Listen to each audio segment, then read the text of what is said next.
इनकी आवाज जब गूंजती है तो दुनिया झूमती है। इनकी आवाज में शहद सी मिठास है और हिमालय सी पवित्रता भी इनकी आवाज में झलकती है।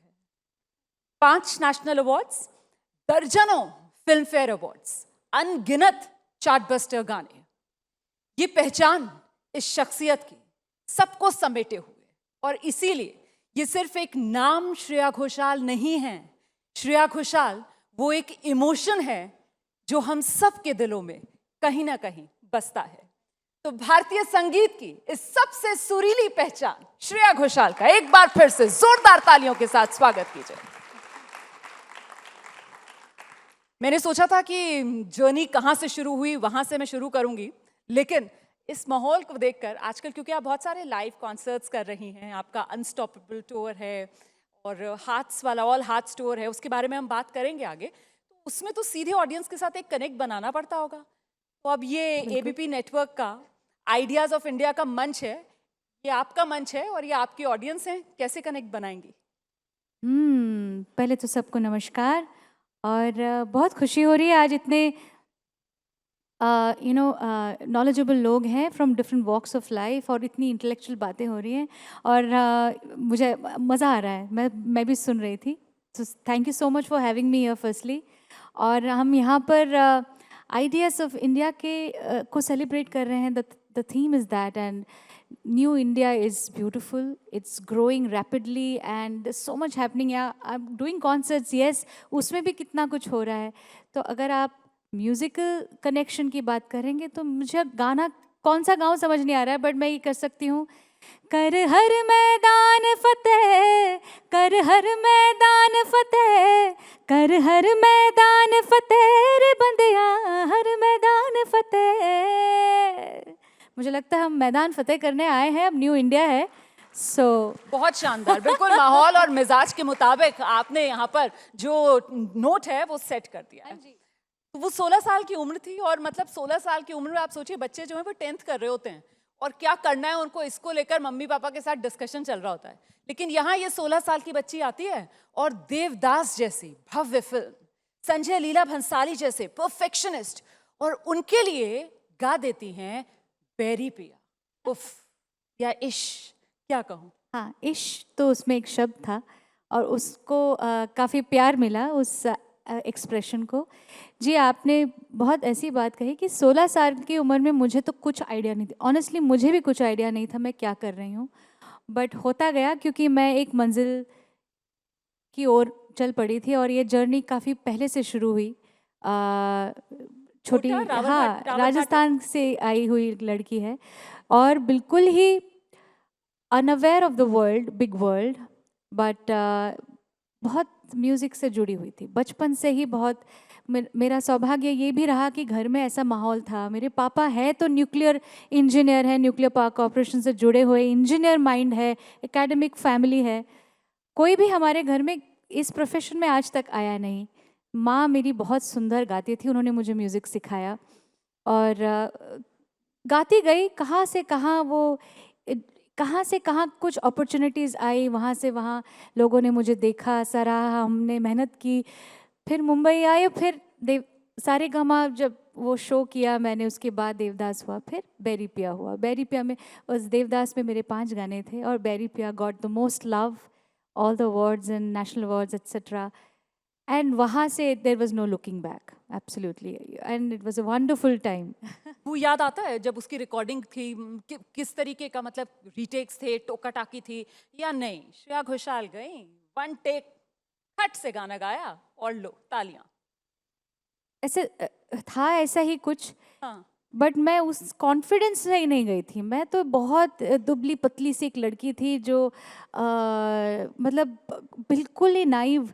बट संजय जी ने मुझे तब कहा कि आप जाइए, आप वेस्टर्न आउटडोर स्टूडियो हुआ करता था जहाँ पे बड़े बड़े गाने हुए हैं। मैं तो उसी में थ्रिल्ड थी कि वहाँ यहाँ पे लता जी गाने रिकॉर्ड करती हैं और दमन सूद जी रिकॉर्ड करते हैं, उनके वही इंजीनियर बैठे हैं, इस्माइल जी, बड़े बड़े म्यूजिशियन सब बैठे हैं। मैं वहाँ जाके अपना ना बुक्स लेके चली जाती थी, मेरे बोर्ड एग्जाम्स थे उस वक्त और just I was learning, taking in all the information. But एकदम ऑन द स्पॉट मुझे संजय जी ने कहा आप माइक पे जाइए, थोड़ा रिहर्सल कर लीजिए, you will get the hang of it, थोड़ा आप खुल जाएंगी, थोड़ा रेडी हो जाइए। तो वार्म अप करने गई हूँ, और क्या कांच तो ऐसे होता है ना कि आवाज़ नहीं आती उस पार से, इट्स साउंड प्रूफ, एंड बड़ी खुशियाँ मना रहे हैं सब, बहुत वाह ये एक्शंस हो रहे हैं ना, क्या हो रहा है भाई, ठीक है। मैं तो आंख बंद करके गाना गा के आ गई, तो मुझे पता चला वो फर्स्ट टेक जो था वही फाइनल था। सबने मुझे बहुत ब्लेसिंग दी, और थैंक यू, वहाँ से जो मुझे आशीर्वाद मिला वो आज तक मेरे साथ है। थोड़ा थैंक सा यू। बैरी पिया इश्क के साथ। बैरी पिया बड़ा बेदर्दी, इश्क हो, बैरी पिया बड़ा रे बेदर्दी, दिल का दर्द न जाने, सौदाई हर जाई, जुल्मी राम दुहाई, कैसे कहूँ, कैसे कहूँ, हाय राम, दिल का दर्द न जाने, न जाने, न जाने, न जाने, जाने जाने, हाय इश्क।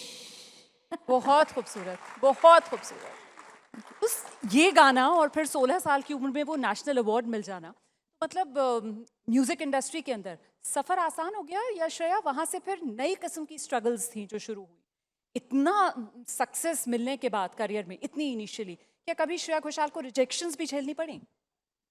हाँ बिल्कुल, और ऐसा नहीं कि देवदास बहुत बड़ी फिल्म थी, it was a great launch pad for anyone. इतनी बड़ी फिल्म जो फिल्म फेस्टिवल्स में जाके इंटरनेशनली नाम कमा के आई, और शाहरुख खान, ऐश्वर्या राय, माधुरी दीक्षित जैसे स्टार कास्ट में, वहाँ पर अगर आपने गाया है तो you have really made a mark, मतलब सब जानते तो हैं आपको अब, आपने एक कहीं एंट्री कर ली है अब लाइफ में। But it did not mean कि मैं हर गाना गाना शुरू किया उस वक्त। It took me long time to get the next song. सब भी यही सोच रहे थे कि बहुत शुरू में ही एक स्टीरियोटाइप हो जाना बहुत आसान है कि she is a classical singer. So even then I had no idea. मुझे ऐसा नहीं था कि मैं हर दिन सबको फ़ोन लगा रही हूँ कि नहीं मुझे प्लीज़ कुछ काम दीजिए।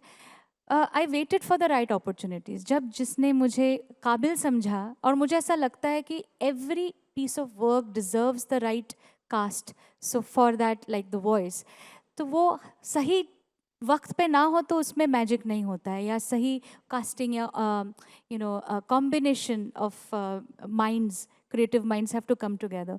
तो नेक्स्ट जब फिल्म आई वो भी बहुत अलग थी फ्रॉम देवदास, विच वॉज जादू है नशा है, which was Jism, which was a very bold film of that time, and मैं बहुत misfit kind of a cast for the voice of Bipasha Basu. But I think वो भी एक बहुत ब्रेव चॉइस था of the composer M Keeravani ji, जो इंटरनेशनली एक्लेम्ड कंपोज़र हैं, but उन्होंने कहा कि मुझे वही आवाज़ चाहिए, वो इनोसेंस चाहिए उस आवाज़ के लिए। तो वो उन ऐसे ही इस तरह से होता गया, जो जो होता गया। बहुत चैलेंजिंग था, मतलब इतनी कम उम्र में और इस तरीके का सेंशुअस गाना, उसको गाना बहुत चैलेंजिंग रहा था। आई डोंट थिंक मैंने उसमें कोई सेंशुअस होने की कोशिश की, क्योंकि होता नहीं मुझसे। सब बिपाशा ने किया। I think it was meant to be like that. It meant to have that the rawness and the softness of the young age. और वो भी तब मैं 18 की थी, तो मुझे पता था मैंने गा दिया। I couldn't deliver। मुझे जब वो मुझे कह रहे थे कि ये फिल्म है, ये सिचुएशन है, ऐसा है, मैं सोच रही हूँ what do I do. So every time I have inspirations in my mind. तो मैंने इनर आशा भोसले जी को, इनर आशा जी को अपने अंदर उतारने की कोशिश की कि अगर वो होती तो कैसे गाती। बट फिर भी ना, मैंने अपने हिसाब से ही गाया। लेकिन यस, धीरे यूँ ऐसे मेरे कंपोजर्स हैं जिन्होंने मुझ में विश्वास रखा। Composers, directors, lot of directors who thought that this voice brings some soul to the film story, so it's is essential. इस तरह से बहुत पार्टनरशिप्स होती गई, ऐसे कोलैबोरेशन होते गए। करियर तो बहुत तेजी से आपका आगे बढ़ा, मतलब 2003 में एक नेशनल अवार्ड, फिर 2006 धीरे जलना, फिर 2008 ये इश्क है, और फिर 2010 में आपको शायद बंगाली और मराठी दोनों के लिए, Wow, और great memory. 2023 में फिर तमिल के लिए। तो ये वो 5 नेशनल अवार्ड का सिलसिला। Wow. लेकिन मेरा सवाल Thank ये है you. आपसे, मुझे बताइए आप कि 2006 में जब वो धीरे जलना के लिए आपको मिला, और फिर जब वो ये इश्क आए, तो एक्सपेक्ट किया था, मतलब ये इश्क आए या धीरे जलना, और दोनों का जो जॉनर है वो बिल्कुल फर्क है। जरा सा गुनगुनाइए आप, ताकि दर्शक मेरे समझ पाए। मुझे तो रटा हुआ है पूरा का पूरा Wow. आपका सारे गाने जो हैं और फिल्मी सफर जो है, लेकिन दर्शकों को भी जरा सा याद करा दीजिए एक बार। मुझे पहले आपको थैंक यू बोलना है, आपकी मेमोरी कमाल है और हर Thank वो you. ईयर याद है, कौन सा गाना, कौन सी फिल्म, अमेजिंग। धीरे जलना was very unexpected because film का नाम है पहेली। पहेली। धीरे जलना is half of the song, practically 2 minute तक सोनू निगम जी का गाया हुआ है। उसके बाद में 2.5 मिनट में मेरी एंट्री होती है उस गाने में। मैं बहुत आराम से उस गाने में घुसी हूँ। तो मैंने जब इस गाने के लिए मुझे उन्होंने किसी नेशनल अवार्ड जूरी ने चुना, आई वाज लाइक कि जिसने सुना उसने पूरे गाने को सुना, और कहीं जाकर उनको लगा कि इस आवाज़ ने जस्टिस किया है इस गाने में। तो मैं बहुत थ्रिल्ड थी। That was truly a big surprise and it was a beautiful song. धीरे जलना, धीरे जलना, धीरे जलना, जिंदगी के लौ पे जलना, कांच का सपना जल ही न जाए, सोच समझ के आँच रखना, धीरे जलना, धीरे जलना, धीरे जलना। और उसके बाद जैसे ये इश्क है was also very surprising, and वो गाना मेरे लिए भी ऑल्सो थोड़ा सा एक पाथ ब्रेकिंग इसलिए था, I experimented with my voice. Till then मेरा एक वॉइस का प्रोजेक्शन अलग था, style of singing was different. ये इश्क है let me have the fun side of experimenting my vocal texture. तो उसको भी काबिल तारीफ़ सोचा है किसी ने, तो मुझे बहुत अच्छा लगा कि हम जब मेहनत करते हैं हम थोड़ा ना सोचते हैं कि इसके लिए अवार्ड मिलेगा। We just put our heart and soul and do justice to the song, to the composition, to the film. और जिस माहौल में हम बैठते हैं, great minds come together to make songs and films. It's the joy of doing that. उसके बाद जब ऑडियंस का प्यार पहला नंबर, जब वो मिल जाए किसी गाने को और आपकी मेहनत को रंग मिल जाए, and then any award, but national award is definitely very very sacred, so I feel very honored. Bengali का आपका फेवरेट सॉन्ग कौन सा है जिसके लिए आपको नेशनल अवार्ड मिला? वो साल बांग्ला में मैंने अंतहीन एक फिल्म आई थी, और वो भी बहुत एल्बम ही बहुत अलग थी। उस गाने के लिए मिला, और उस साल इट वाज फॉर अंतहीन का एक बांग्ला गाना, और जोगवा मराठी में, जिसने भी बहुत नाम कमा, बहुत ही अच्छी फिल्म दोनों ही, और बहुत बेहतरीन म्यूज़िक। सो जोगवा का एक गाना था जीवा दंगला, और अंतहीन में फेरारी मोन एंड जाओ पाखी। बट उसमें जाओ पाखी इज़ माई फेवरेट। जरा सा गुनगुना तो मैं दीजिए वो गा प्लीज। और मैं सकती बस ये भी बता दूं दर्शकों को कि 20 लैंग्वेजेस में श्रेया घोषाल जो हैं वो गाने गा चुकी हैं, गा रही हैं, और हम सबको एंटरटेन कर रही हैं। तो दोनों, बंगाली भी और मराठी भी, हमारे व्यूअर्स सुनना चाहेंगे दोनों, प्लीज। कोशिश करती हूँ, मुझे याद है कि नहीं। बांग्ला तो याद है बिकॉज मेरी भाषा है, मातृभाषा है। যাও পাখি বলো হাওয়া ছলো ছলো আবছায়া জানলার কাছ, আমি কি আমাকে হারিয়েছি বাকে রূপ কথা নাচ কানাচ, আঙুলের কোলে জলে জোনাকে, জলে হারিয়েছি কান শোনাকে, জানলায় গল্পের কথা মেঘ, যাও মেঘ চোখে রেখো এ আবেগ, যাও পাখি বলো হাওয়া ছলো ছলো আবছায়া জানলার কাছ। बहुत सुंदर, इतनी मिठास आवाज में, बिल्कुल शहद सा घुल जाता है गानों में। मराठी का थोड़ा सा गुनगुनाएंगी? वो गाना मुझे सारे शब्द शायद में इधर उधर हो जाए, बट मैं कोशिश करती हूँ। जीव दंगला गुंगला रंगलासा पिरमाची आस तू जीवला भला नाना ध्यास हो तुझा गहिवरला श्वास तू. बहुत सुंदर, बहुत सुंदर. Thank you. श्रेया, के एक सिंगर के लिए अपनी पहचान बनाने के लिए जो फिल्म इंडस्ट्री है उसमें गाना जरूरी होता है क्या? बिना वहां पर अपनी पहचान बनाए एक सिंगर के तौर पर आप एक मकाम नहीं हासिल कर सकते, आपको लगता है क्या? अब वक्त बदल गया है. अब बदल गया. अब तो बिल्कुल बदल गया है. अब तो इंडिपेंडेंटली अगर आप कुछ कर रहे हैं तो उसकी ज़्यादा उसके मायने ज़्यादा हैं और ऑडियंसेस भी पसंद आपको बहुत ज़्यादा करती है फॉर योर ओन थॉट्स.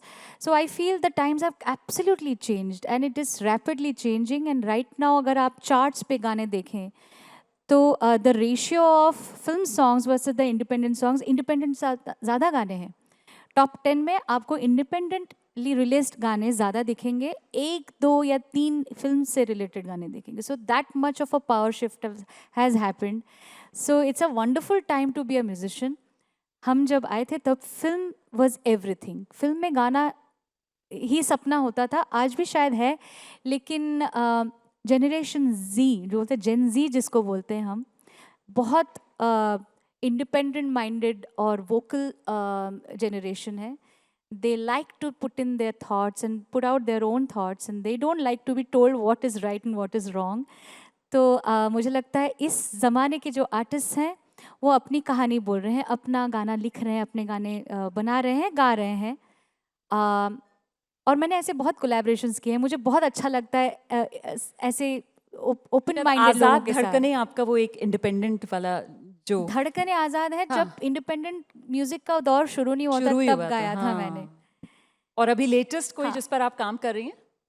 कुछ ना कुछ करती रहती हूँ. जैसे हर तरह के गाने होते हैं, सब इस पैनल के लायक शायद नहीं होगा, बट मतलब some are fun songs also, you know, some are dance songs, but collaborations भरपूर है. मतलब आई फील इस वक्त वो करने में मुझे ज़्यादा दिलचस्पी है ज़्यादा. तो ये जो बात आपने कही कि अब वक्त बदल गया, अब दौर बदल गया, इसीलिए क्या श्रेया घोषाल भी अपने आप को रीडिफाइन कर रही हैं? इसीलिए क्या श्रेया घोषाल, जो एक समय में तो साल में पता नहीं 100 गाने गा लेती थी आप, और अब आप बहुत सिलेक्टिव हो गई हैं प्लेबैक सिंगिंग के लिहाज से, लेकिन जो अलग एरेनाज हैं वहाँ पर आप खुद को एक्सप्लोर करती हुई नजर आ रही हैं. मतलब ये एक सोचा समझा शिफ्ट है?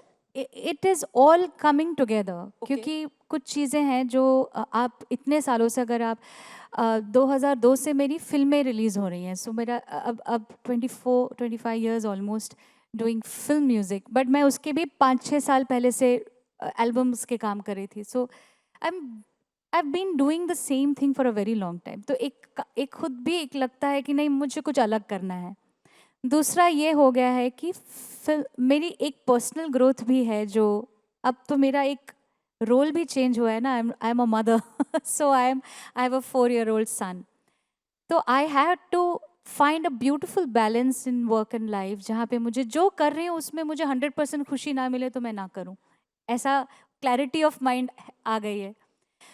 Third reason is film music also has become extremely male driven.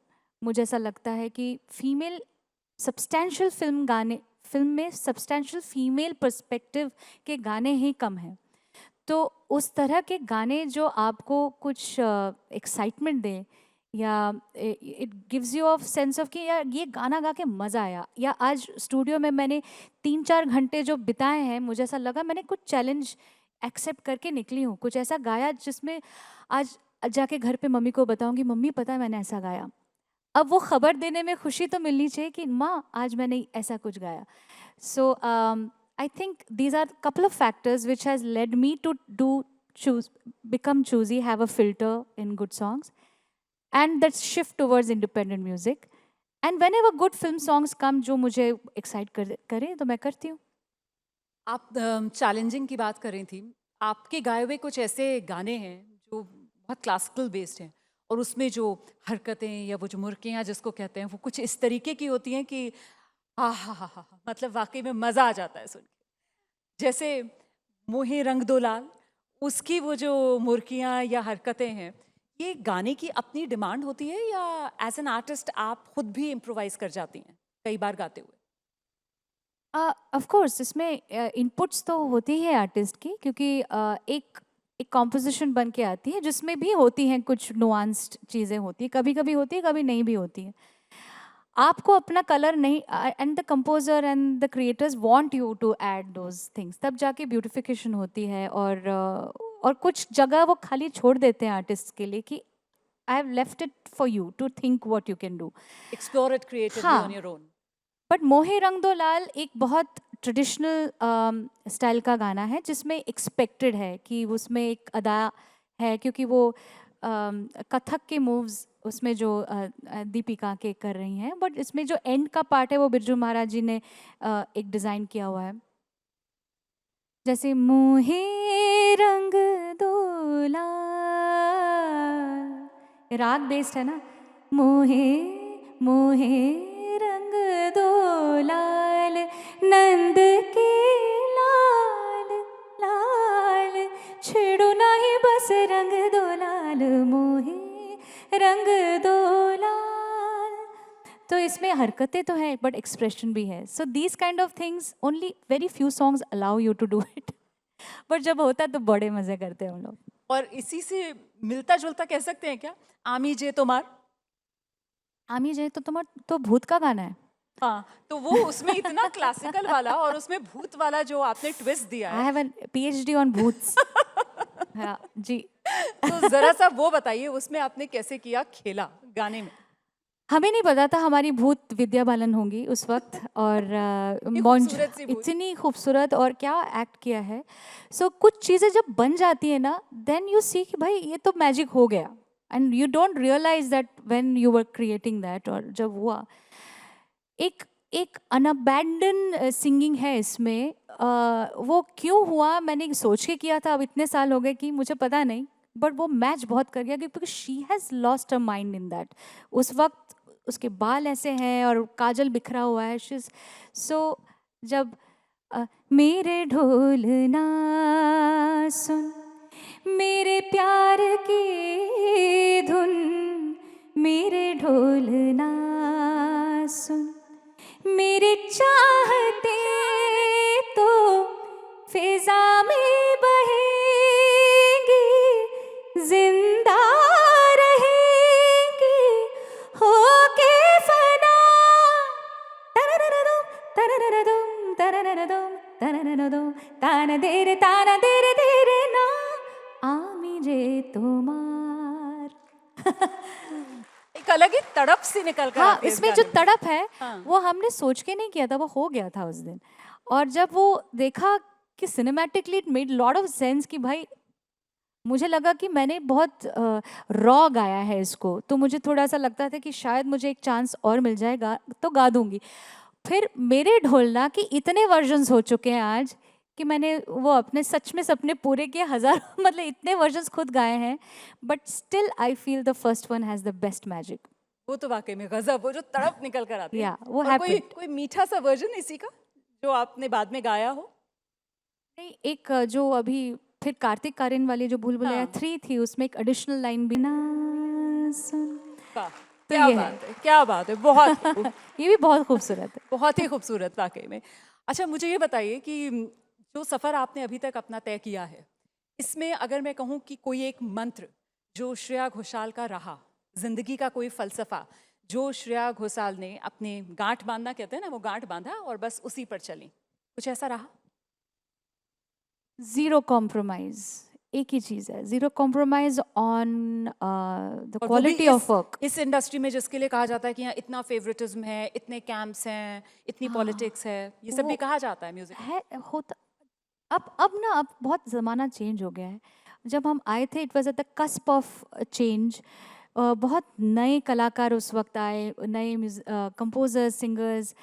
It was a great time, collaborative time.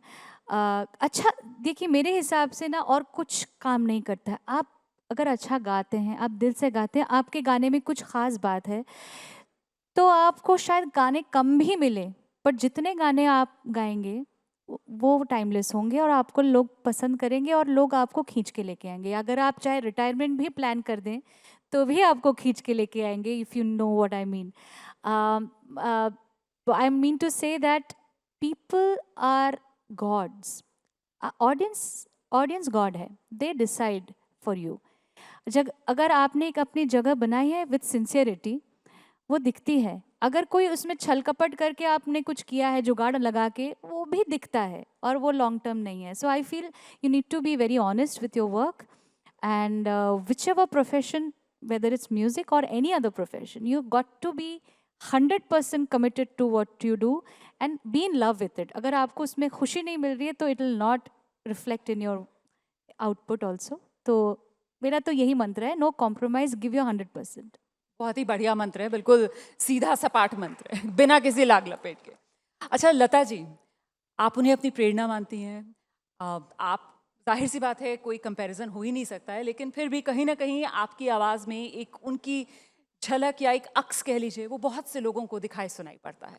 मैं ये जानना चाहती हूँ कि लेटर्स टू लता दीदी जो आप म्यूजिकल ट्रिब्यूट लता जी को दे रही हैं, उसका आइडिया कहाँ से आया, और लता जी की गायकी से कुछ सीखा श्रेया ने?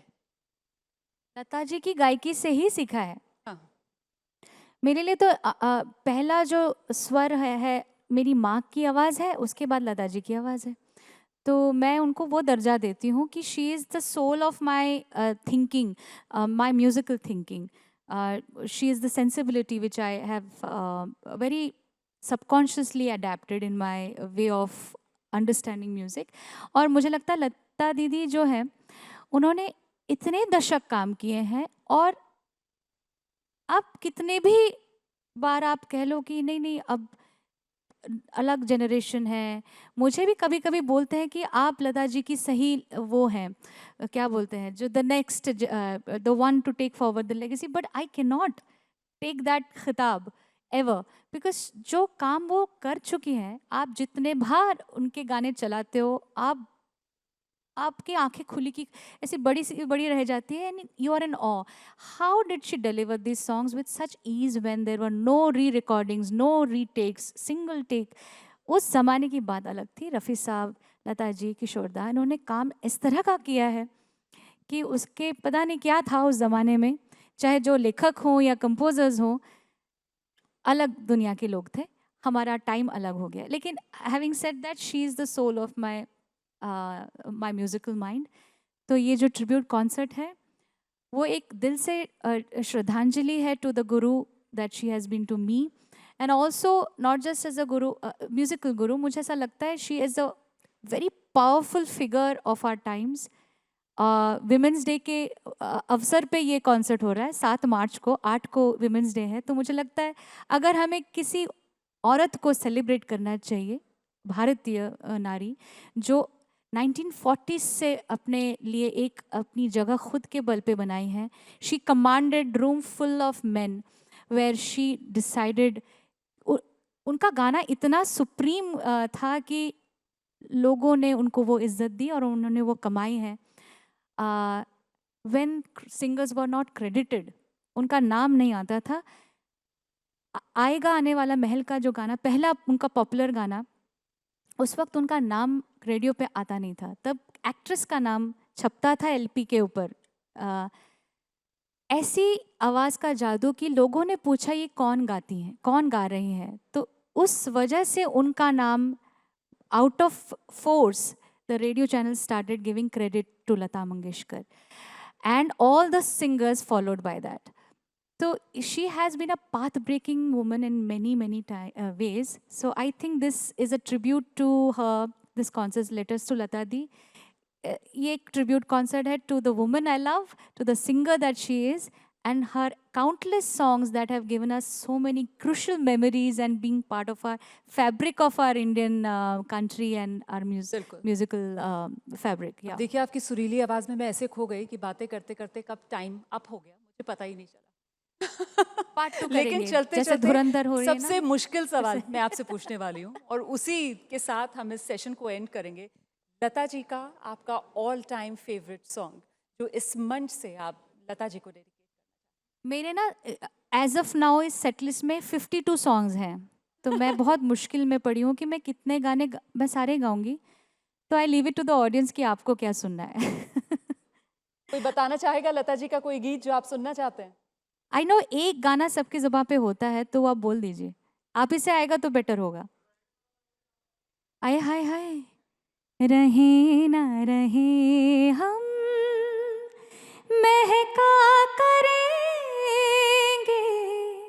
बन के कली बन के सबा बागे वफा में, रहे ना रहे हम महका करेंगे, बन के कली बन के सबा बागे वफा में, रहे न रहे हम।